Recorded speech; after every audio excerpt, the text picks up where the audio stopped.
We interrupt this program to bring you an important Wayfair message. Wayfair's got style tips for every home. This is Styles McKenzie helping you make those rooms sing. Today's style tip: when it comes to making a statement, treat bold patterns like neutrals. Go wild, like an untamed animal print area rug under a rustic farmhouse table from Wayfair.com.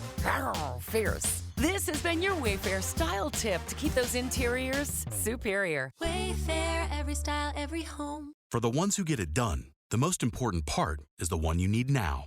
And the best partner is the one who can deliver.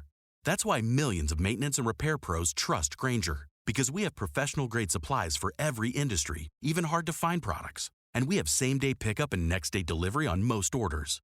But most importantly, we have an unwavering commitment to help keep you up and running. Call, click Grainger.com, or just stop by. Grainger, for the ones who get it done.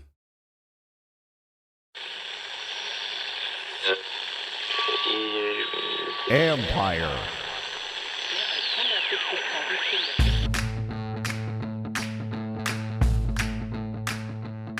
Hello and welcome to my podcast. Do me a favor, subscribe to the John Comm Report wherever you get your podcast. You're watching on YouTube, hit that like button, hit that subscribe button.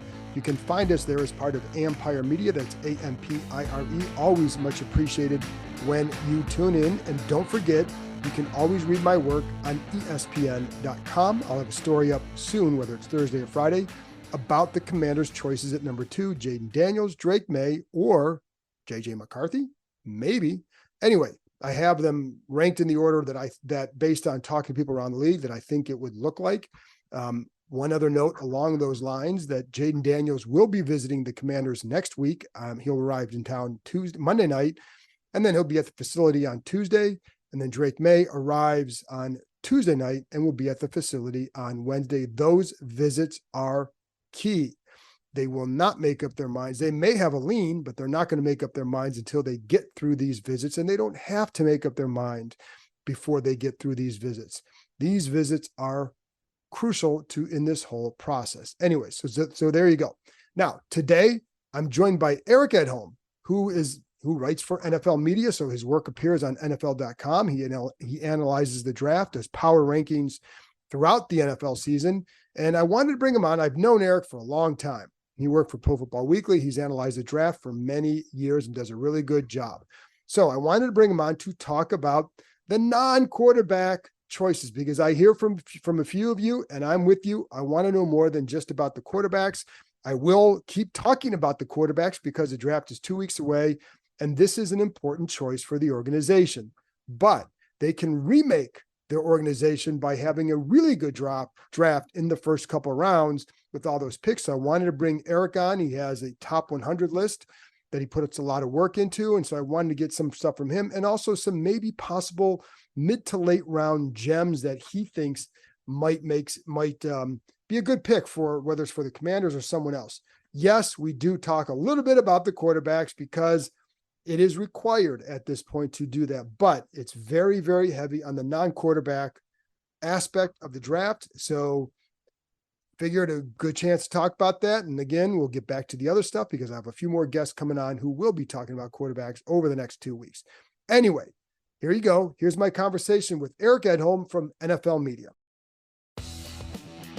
Well, Eric, first of all, it's good to see you again. It's been a while. So for people listening, I used to do some work for Pro Football Weekly. Eric was the editor I would always talk to. Pro Football Weekly with Eric was always probably the publication I think I most enjoyed doing stuff for, because you guys were, Keith Schlide, and everybody over there was so good to deal with. But I missed that. Yeah. Part. Those were the good old days, right? I mean, obviously the internet was coming into fruition, and the print products were being phased out. But there were so many people who wrote us and said, "I don't care, I'm riding till the wheels go off." And so we had very loyal supporters. We had great correspondents, of which you were one, and always enjoyed our chats and still enjoy them now. Yeah. Yeah, absolutely. So, but before we get started, tell people where they can find you and get all your work. Yeah, I'm at NFL Media now. I'm jumping into almost done with my full second year there. I do power rankings are kind of my main focus during the season. Draft becomes, December, January is really when I pivot full time to draft stuff, and it's over at NFL.com. You'll see the podcast for the power rankings during the season, doing some draft hits here and there, and plenty of stuff going up before and after April 25th. That is. So I want to talk to you about the non-quarterbacks. We'll probably get it. I'm going to touch on quarterbacks later because I think by law, I'm required to ask a couple of questions about quarterbacks. Of course. But I do think that there's a lot of us who are quarterbacked out in Washington just because like it's been such a heavy focus for a long time. So I do want to start with one of the things you had an article recently on NFL.com about 9 teams that really have to hit in this draft. And of course, Washington, I think, was 4th on your list. Just what, explain, I think for any Washington fans, but like explain your rationale there and how can this draft help them revitalize the franchise? Yeah, first of all, it was paring it down from 32 teams to 9. I didn't have a set number, right? I tried to sort of rank them a little bit and put them in tiers, and Washington ended up being in that top group. And 9 felt like a good number, right? I like a good odd number, but Right. Obviously it's been, kind of swab the decks and refresh everything and start from scratch in a lot of ways.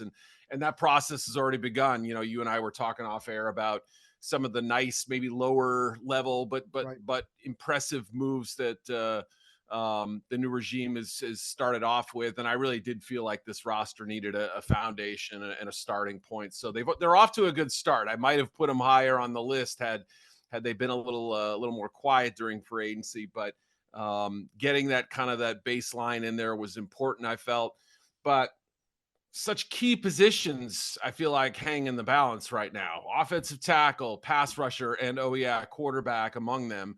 I could even argue, corner, wide receiver. So, I mean, like if you said those were the 5 most important positions on a football field, I don't know that I would argue with you, So Right.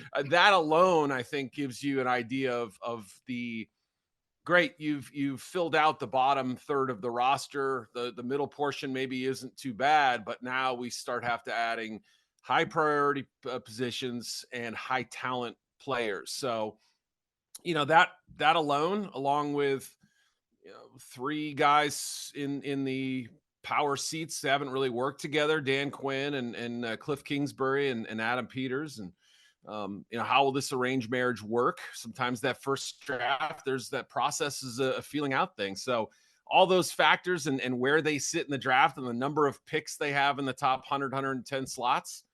I mean, that, you could argue they were, they should have been higher on the list.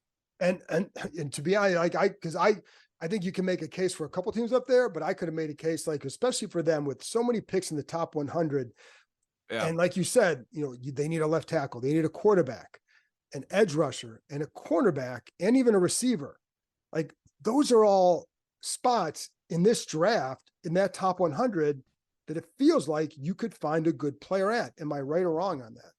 Absolutely. In fact, that was one of the rationales in the back of my head for maybe not having them at the top of the list, because it does seem to kind of line up pretty nicely for them. I mean, of those positions, I don't know that you would venture to say that any of them are quote unquote weak in this draft class. There's at least depth and or high end talent, and I think at least 3 or 4 of them, if not all of them. So yeah, I think that part of it, plus having solved some, checked off a lot of smaller boxes along the way, puts them in a very good position.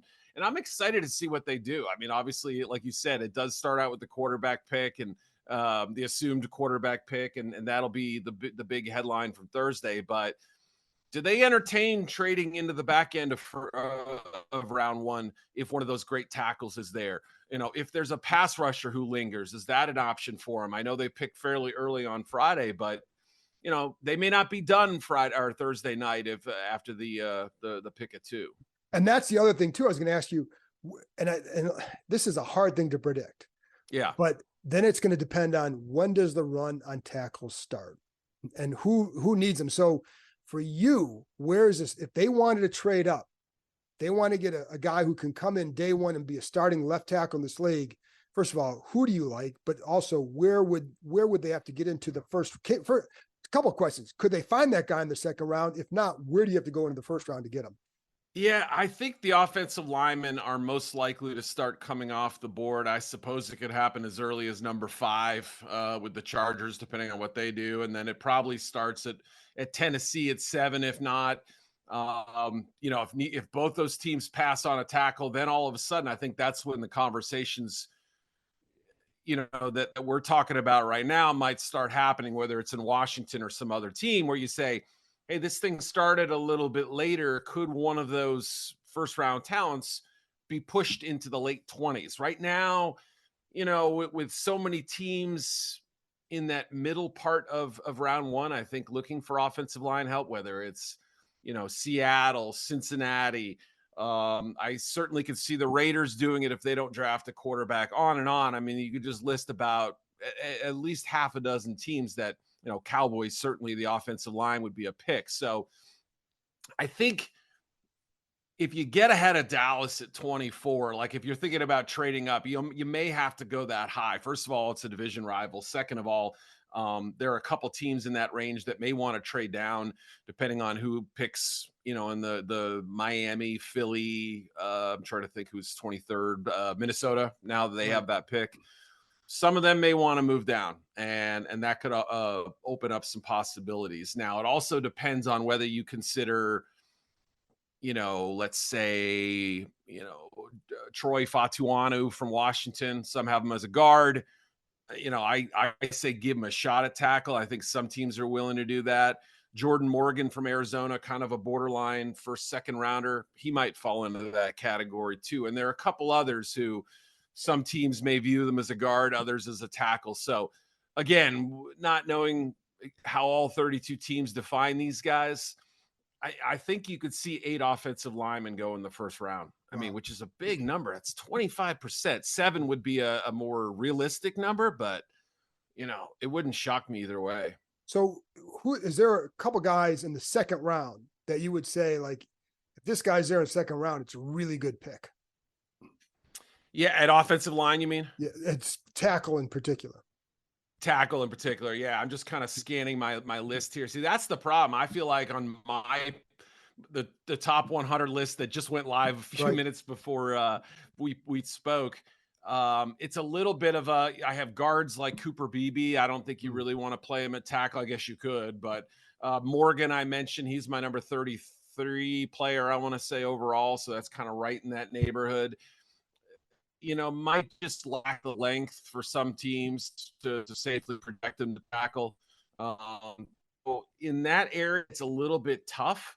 In fact, boy, I'm kind of looking at my list, and that's a little bit of a wasteland in that area. So that's why the trade up option may exist, or maybe have to be discussed, given that they have what I think 5 picks on day 2. So, could you use them all? Absolutely. Might you be willing to part with 2 to get 1 higher pick?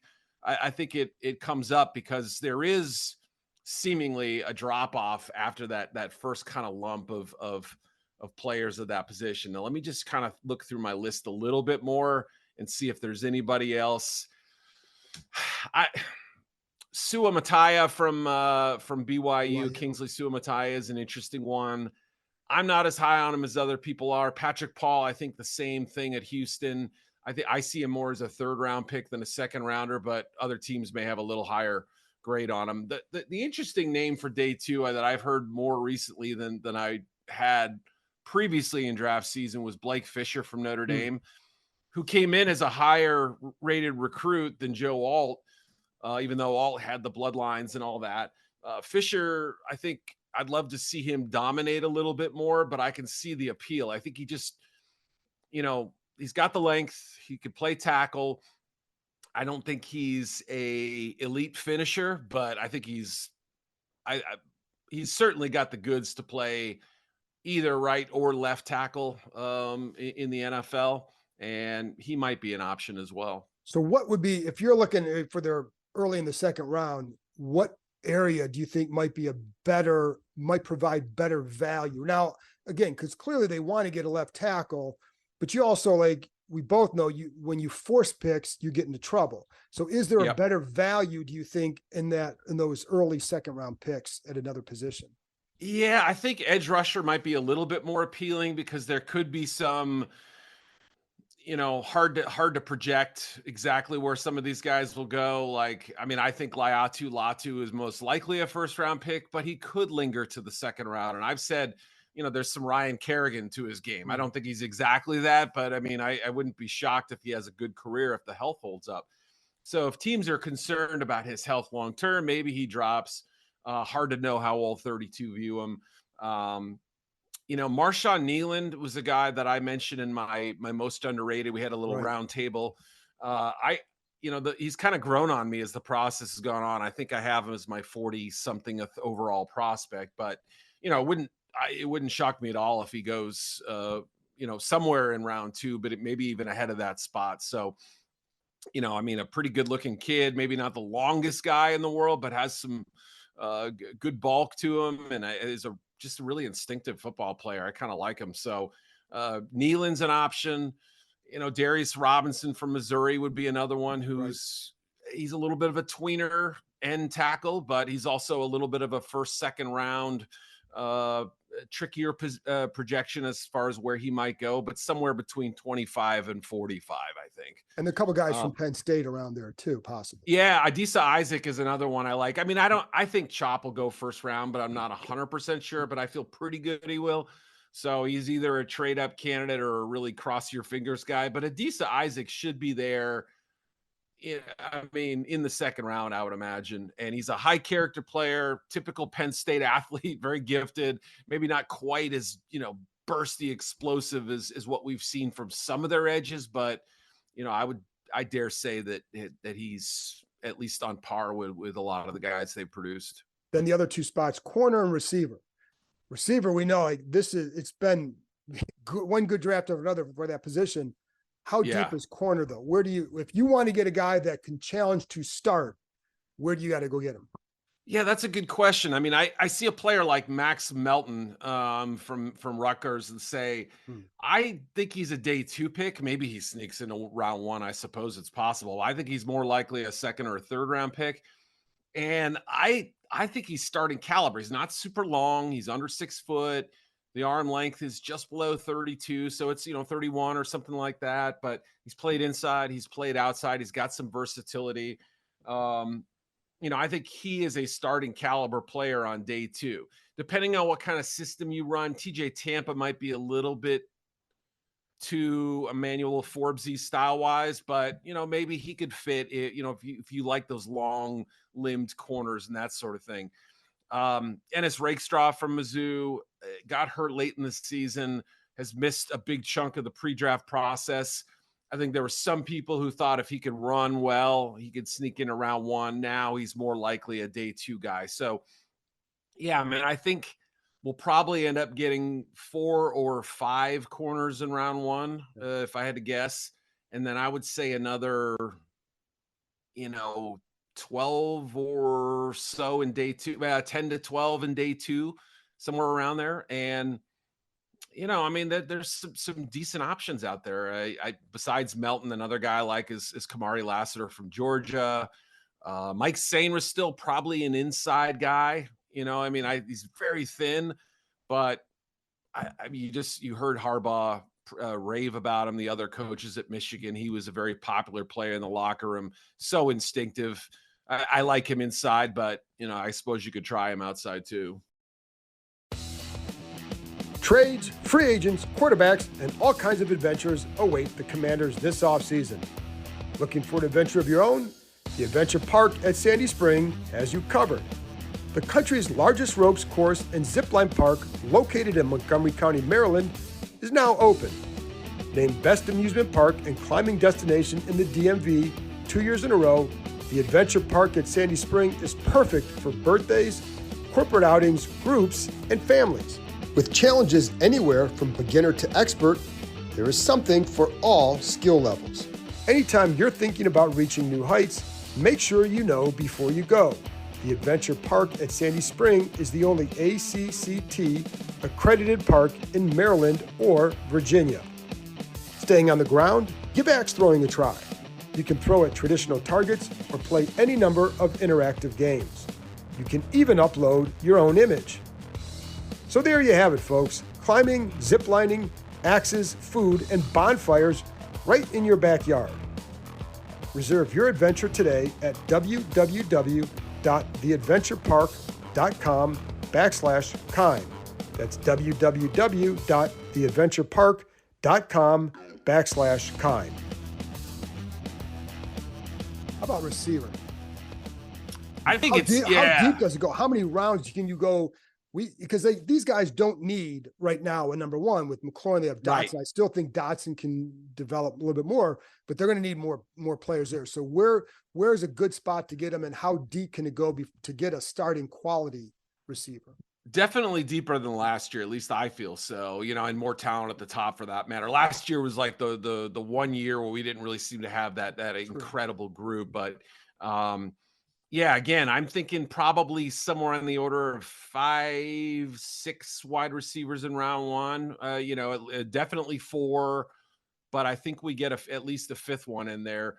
And then the 2nd and 3rd round, I really feel like that is going to be like the happy hunting grounds for receivers. And I mean, everyone from, like we're kind of dinging guys like Keon Coleman for running a 4.6 at the combine, but man, he's an animal out there. I think he's going to be really good.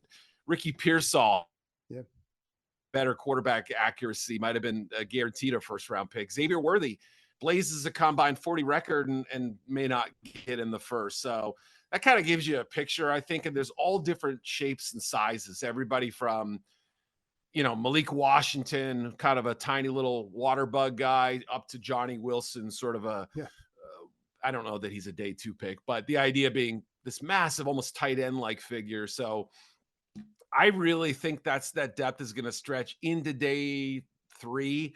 So by even in round 4, I think you're going to, maybe there's not a Puka Nacua this year, which is kind of the irony, last year's class not being that great, but I would venture to say there's at least going to be half a dozen day 3 receivers who do something in this league and become, semi-reliable contributors. Did you like Emmanuel Forbes last year? I liked aspects of him. The weight was obviously a big hang up. It's like historically thin, and it was almost like people had used the Devontae Smith as an example. Well, hey, look, if you're a receiver and you're that size and you can thrive, why can't you do it at corner? I don't think it's the same thing. But I did love the college production. Mm-hmm. Obviously the length and the competitiveness seemed to be there. Was he probably miscast in some ways last season? Yeah. Was he, being asked to cover AJ Brown man up? I don't know that I would do that with him, but that's just me. So I think there's an interesting player in there if they can, really drill down and figure out whether his strengths match up with what Dan wants to do defensively. And I suspect they'll better use him than the staff did last year. Whether he's a 1st round pick going forward or not, I don't know. But I'll be curious because they're going to play a lot more man. There's some pressure man that we'll see how he handles it. And, he's going to have a chance to do it. What have you thought of, I know Adam Peters has not been in this position, but what have you heard about him over the years as far as his drafting ability or his knowledge or whatever? Yeah, I mean, I think he's regarded as a really keen evaluator, and I think he kind of turned down some interview opportunities before. So obviously, maybe not to the extent of a George Payton or somebody like that. I mean, where his name had been in the cycle for 5, 6, 7 years of GMs, hiring portions and all that. But his name had been out there for a while, and we were always under the impression that he was going to be picky with the spot he selected.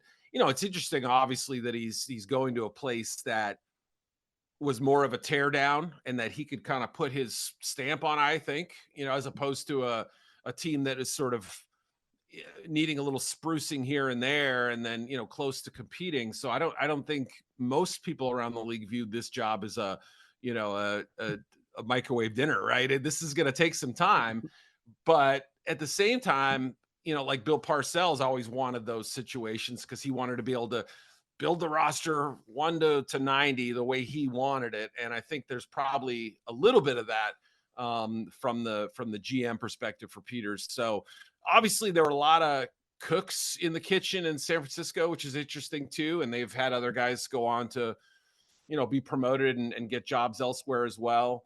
Um, it's always hard to know exactly who should Right. get the credit for this and who should get the blame for that, because you hear, oh, that Right. was Shanahan's guy, or this was the GM's pick. And so it's difficult, but I know his reputation has always been pretty strong. I think the rule of thumb is if it's wrong, it's somebody else's guy. Of So course. Yeah, always. always, Yeah. but like I do know in talking to some people out there, like, he was a key evaluator in the third to seventh round type player. Yeah. So that's like Fred Warner, Dre Greenlaw, Kittle, Purdy. So who are some guys, maybe, do you have some late round gem possibilities that you really like, and day 3, like if a team gets this guy, I'm really intrigued by him. Yeah, let's see. I mean, that's a good question. I'll kind of look at the bottom of my top 100 list, because oftentimes, I might be higher on somebody than Sure. Jalen McMillan, the receiver. We were talking about wide receivers. I know, again, it's not probably the biggest need, but with Samuel gone, you probably have that third slot open. He's not that, right? I mean, Malachi Corley might be more like that, but I think he's probably gone before round 4. So McMillan's kind of that borderline day 2, day 3 guy.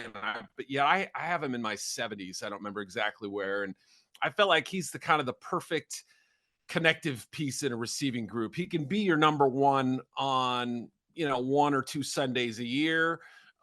He can be the guy who contributes, even if he only has 3 catches for 25 yards. He has some punt return ability as well. I like him as a slot, but he could play outside as well.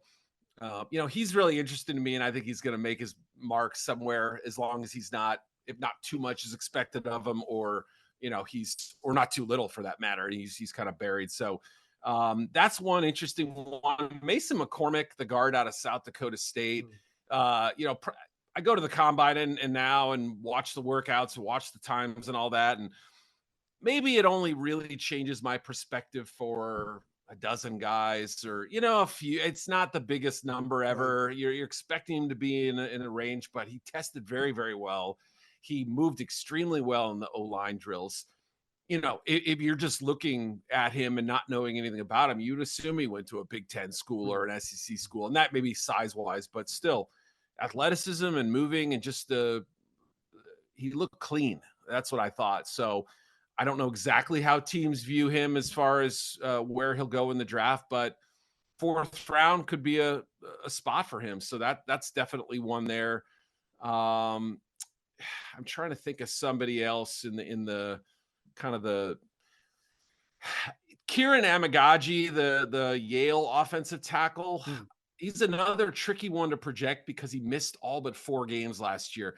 And another player, small school guy, who, if you saw him on the Yale practice field, you would think, who is that guy? Right? He would stand out from the crowd.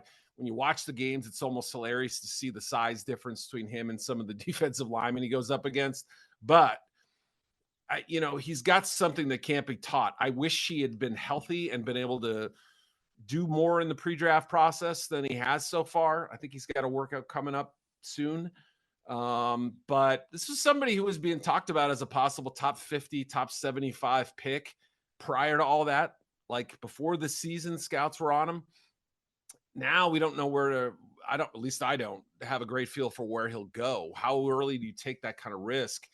But again, the length is outstanding, has that like probably year 1 red shirt type thing, but I could see him by the end of the year, or being a swing tackle possibly, and then by the end of his rookie year being, at least in a spot to possibly start. Like if they're out of contention, you got 3 or 4 games at the end of the year, you say, all right, let's make him our left tackle.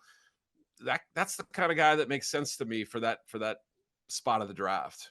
And like with this team, this is year 1 of the regime. So you can take guys like that in there. Amen. Develop, because even if if the guy's a left tackle, right tackle, Andrew Wiley's at right tackle, struggled last year. So you're going to need, may want to do something with him, whether now or whenever, just to improve. So there's a lot of ways I think they can go in this draft to work.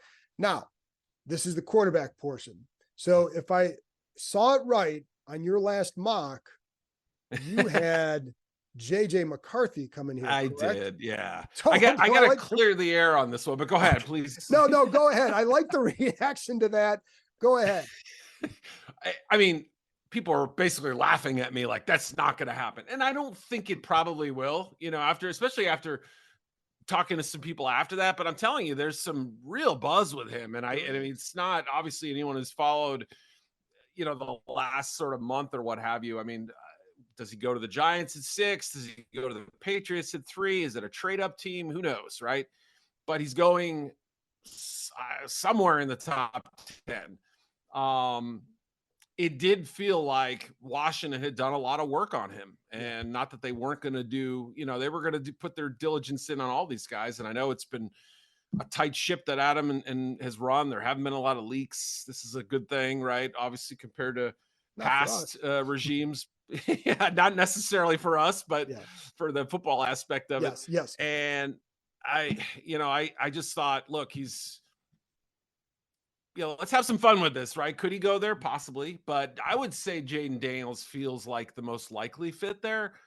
I don't know that I say that with great authority, but I say that with more of a gut instinct than anything else. But yeah, I give McCarthy about a 12% chance, and I'd give Jaden maybe like a 50% chance or something like that. I would probably be right there with you. In fact, I had to write a story for ESPN.com where basically it was like, here are their choices and ranking it, putting them in order of how coaches saw it when you talk to them. And more often than not, they're going to say Jaden. But I don't know, like, how much money is anybody putting down on that? I don't know. But that certainly, has been the feeling that you get.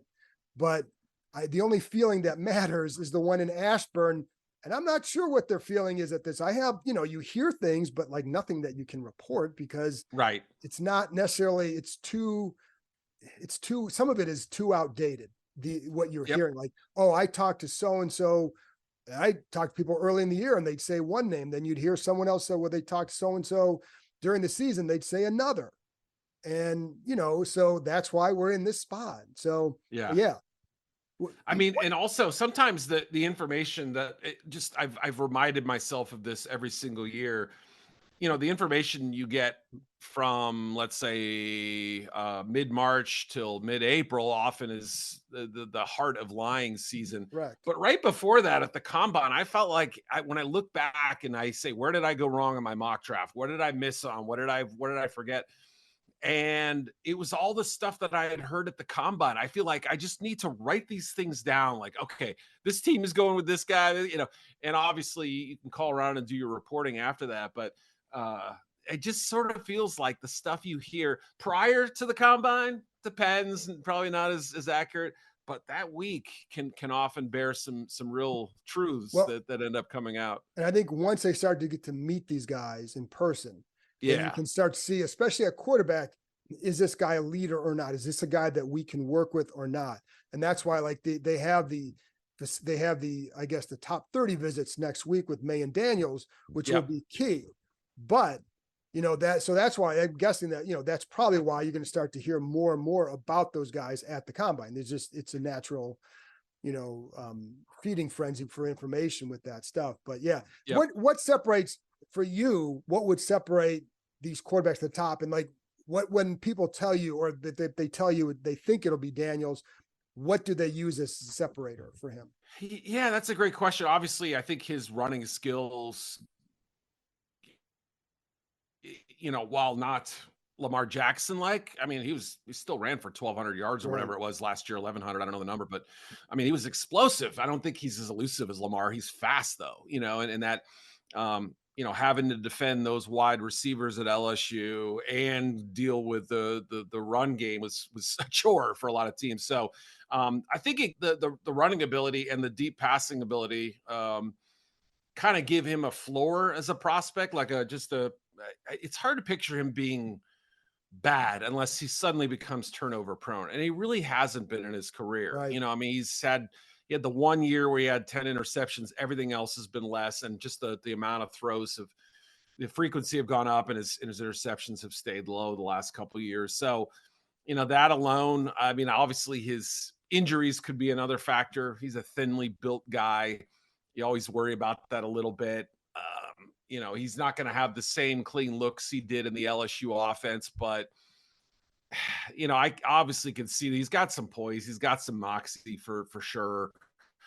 Went through some tough times at Arizona State, but if you're hearing the rumors that obviously Antonio Pierce would love to get him again, he was on that staff at ASU, then, you have to imagine he acquitted himself well in a leadership capacity, because things weren't always going well from 2019 to 2021 at Arizona State. So, and, LSU coaching change, he had to fight for his job. That shows some mental toughness. They didn't just hand it to him just because of the transfer portal and NIL and all that. He had to earn it. Whether it was a nominal battle or not, I don't know. But, there was just something fascinating about him, and he's supposed to be a tough worker as well. But he's also a little bit in that, it's a dangerous comparison, but like in the Zach Wilson comparison, in that I don't think he came into the season viewed as a first round pick. So there is a little bit of a Johnny come lately quality to him. It doesn't really bother me that much, but and you could make the case Joe Burrow was exactly that same guy too. Same thing, right? And he's Burrow's age, 24. Right. I mean, when we first started this process, my thinking was, like we were talking about, they're the kind of team that can draft a project tackle. Well, they can draft a younger quarterback too. That's why I assumed Drake May, especially air raid system, Cliff coming in, felt like that made the most sense. So I guess I'm talking out of both sides of my mouth, but when you hear people around the league at other teams say Jaden is probably their guy, you got to listen. Right. And that's where I'm at too, because that is what you hear more often than not. And, there's some who really like him a decent amount more than the other. Like, I think for some people it's Caleb and Jaden. And then for others, It might be, it's so crazy, but that's why it's kind of interesting, and why it's such a big deal for them to get it right. Because if you do, they could set this franchise up. You get those, if you can come out of these first two rounds with a quarterback and a left tackle, you do that. Like, if either of the other guys are just okay contributors, you have set yourself up. Yeah, absolutely. I mean, I think about last year, obviously with Houston, they took a more dramatic approach with the high picks there, but you get Stroud, who's going to be your franchise guy for however long. And you have Will Anderson as the next pick, and arguably one of their defensive standouts right away as a rookie.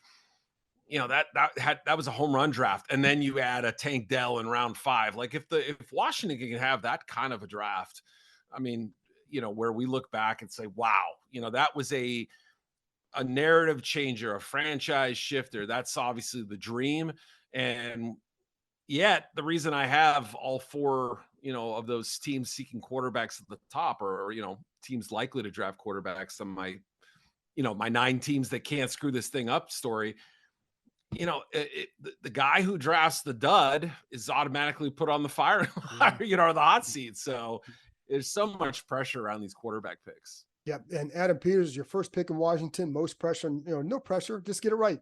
So anyway, just get Eric, quarterback right. Yeah, just right. Get it right. So Eric, thank you very much. I kept you longer than I think I told you I would. So I love the insight, and appreciate the work and all that. So thanks a lot for coming on. My pleasure. Talk to you soon, man. That's it for this episode. Thanks to Eric for joining me. And by the way, you can follow him on Twitter. He's at Eric Edholm, ERIC_ then capital EDHOLM. Give him a follow on Twitter or X, or whatever you want to call it. I guess it's X these days. Anyways, thanks to Eric for joining me. Thank you, as always, for tuning in. I'll be back on Friday with another episode. So I'll talk to you next time.